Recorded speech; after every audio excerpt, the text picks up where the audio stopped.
Alors, Hope est une femme de foi, reconnue en tant que telle, née d'une famille chrétienne d'origine rwandaise. Elle habite au Canada depuis 2008. C'est une maman et épouse. En termes de profession, elle est technicienne en éducation spécialisée depuis 2013 et une femme d'affaires. Elle a une entreprise en ligne depuis 2020 et est leader dans son église et comme vous le voyez, elle aime servir le Seigneur dans tout ce qu'il fait. Mesdames et messieurs, je vous prie d'accueillir notre panéliste de ce moment, Hope Wizeye.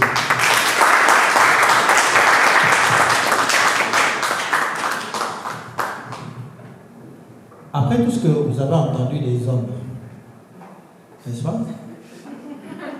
Ils ont mis la barre haute, hein? Vous êtes d'accord avec moi?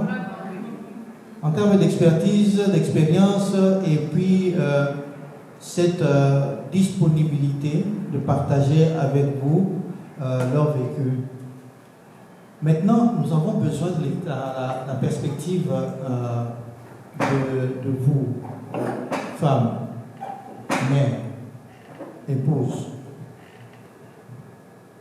La réalité actuelle auquel nous faisons face, c'est donc les femmes monoparentales qui ont des enfants en bas âge. Alors, comment contribuer à l'épanouissement des femmes monoparentales ayant des enfants en bas âge quand on sait que les problèmes auxquels elles font face en matière d'accès à l'emploi, de garde des enfants et tout ce qui a trait à l'épanouissement personnel pose problème et puis est difficile. Selon vous, quelle est la thérapie? Parce que la problématique est connue. Est-ce que vous êtes d'accord avec moi, hein?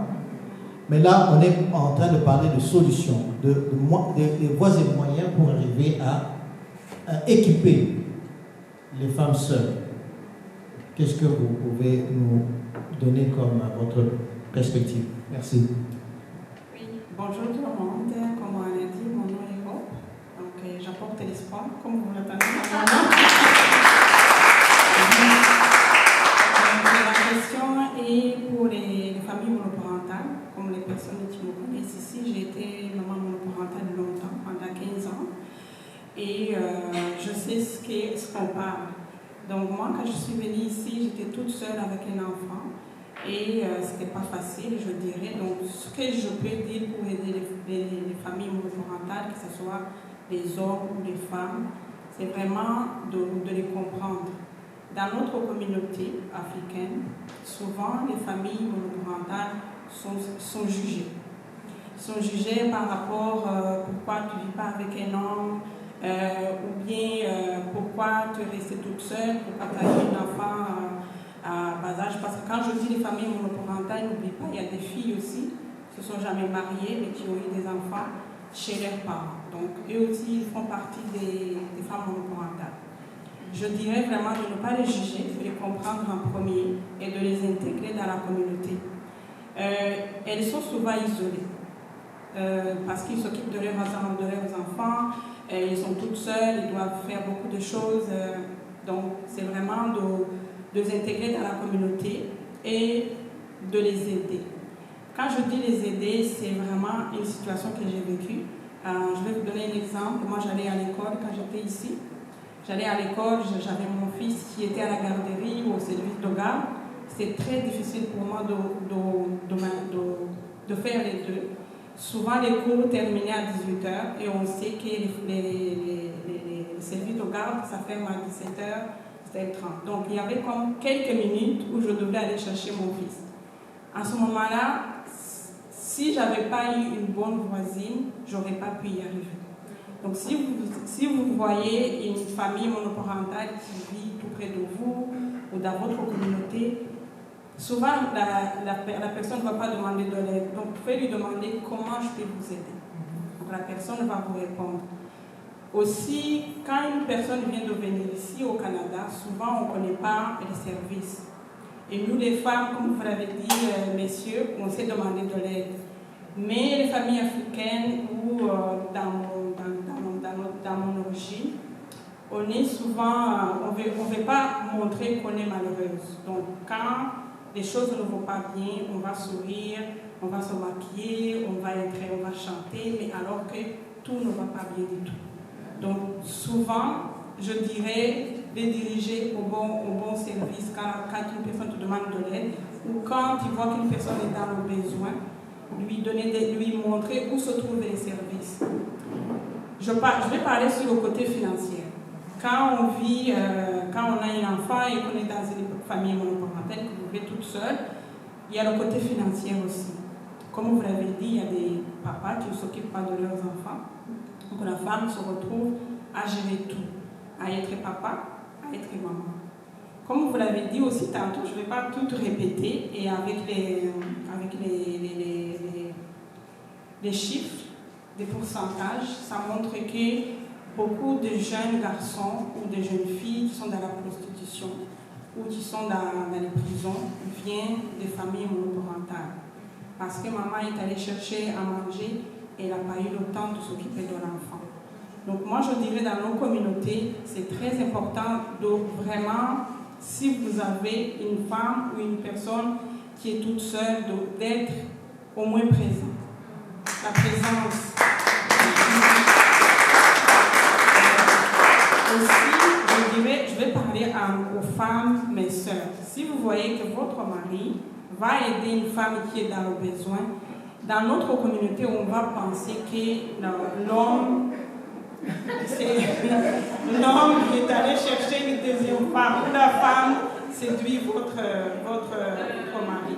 Donc, c'est important que vous puissiez en parler entre vous pour dire comment on peut aider cette famille. Si, par exemple, Jean-Marie ou Emmanuel va aller changer les pneus pour la femme ou aller déneiger chez lui, chez elle.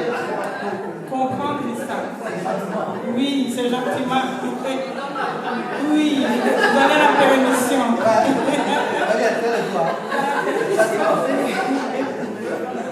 Donc, aussi, je vais parler du côté spirituel, excuse pour les gens qui ne sont pas chrétiens.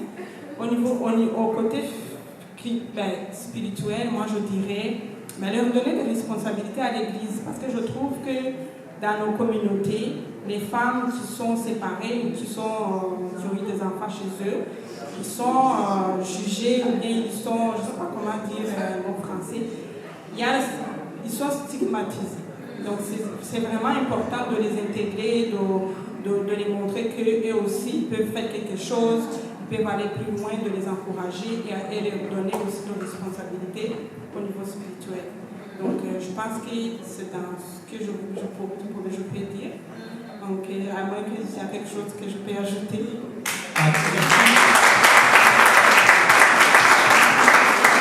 On est encore sur notre soif.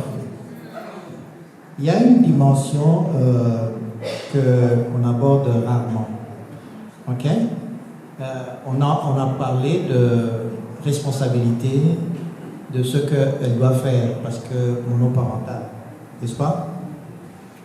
Dans tout ce cheminement, dans toute cette réalité, l'épanouissement de la femme elle-même. Je crois qu'il est important de relever cela, et puis de quelle manière la femme monoparentale peut s'épanouir à l'intérieur de cette réalité combien difficile et demandante d'éduquer seul l'enfant, d'étudier s'il faut étudier, de travailler et d'être en même temps père et mère. Ça prend beaucoup de temps pour être épanoui parce qu'au début, déjà, tu n'arrives pas à te pardonner le fait que tu es toute seule ou le fait que tu dois élever l'enfant toute seule. Donc il faut vraiment que la femme arrive à un niveau où elle doit se pardonner, où elle doit s'accepter telle qu'elle. Donc quand ça commence par là, il y a déjà quelque chose qui est déjà fait. Le fait de s'accepter et le fait aussi de se sentir que ce n'est pas de ta faute. Il y a un enfant, tu dois l'élever et faire de son mieux. L'autre côté aussi, ça demande les autres personnes dans la communauté. Moi, je dirais qu'il faut aussi qu'ils contribuent un peu. S'il y a des informations à donner, s'il y a des communautés qui peuvent venir en aide, la personne donner l'information. Et aussi, je dirais à une femme de ne pas se limiter au fait que tu es toute seule. Il faut aussi trouver ce que tu peux faire dans la vie. Qu'est-ce que tu aimes? Est-ce que tu aimes coiffer? Est-ce que tu aimes tout ce qui est de beauté? Est-ce que tu aimes être une femme entrepreneuse? Est-ce que tu aimes, je ne sais pas, chanter? Qu'est-ce que tu aimes dans la vie? Il faut trouver ce que tu aimes comme profession pour pouvoir subvenir aux besoins de toi-même et de ton enfant et se sentir totalement bien au niveau financier. Parce que quand on n'a pas de l'argent et quand on n'arrive pas à gérer tout ce qui est dans la famille, on se sent comme mal pour nous et on n'arrive pas à subvenir aux besoins de nos enfants. Donc ça, c'est quelque chose qui vient vraiment chercher la femme parce que tu n'arrives pas, par exemple, à amener ton enfant à jouer le soccer, à amener ton enfant à faire des activités. Donc pour que tu sois épanoui, il faut aussi que tu arrives à subvenir aux besoins de toi-même et les besoins de ton enfant. Et aussi à faire ce que tout le monde peut faire. Si tu as de l'argent, je pense que tu peux voyager, tu peux faire plein de choses. Donc moi, je dirais, trouver sa place d'abord et montrer que tu es capable et aussi aller chercher de l'aide et se sentir bien dans sa peau.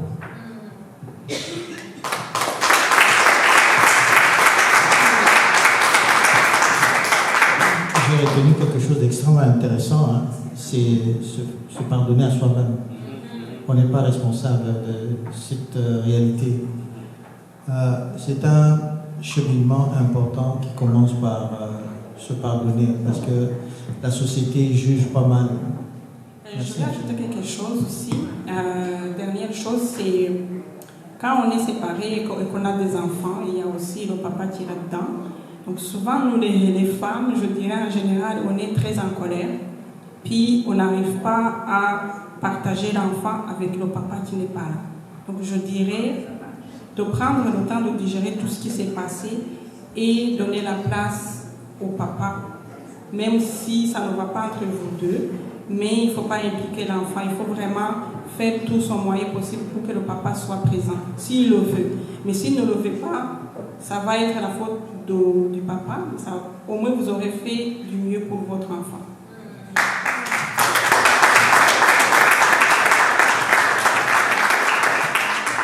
Il y a, avant de poursuivre, il y a un préalable.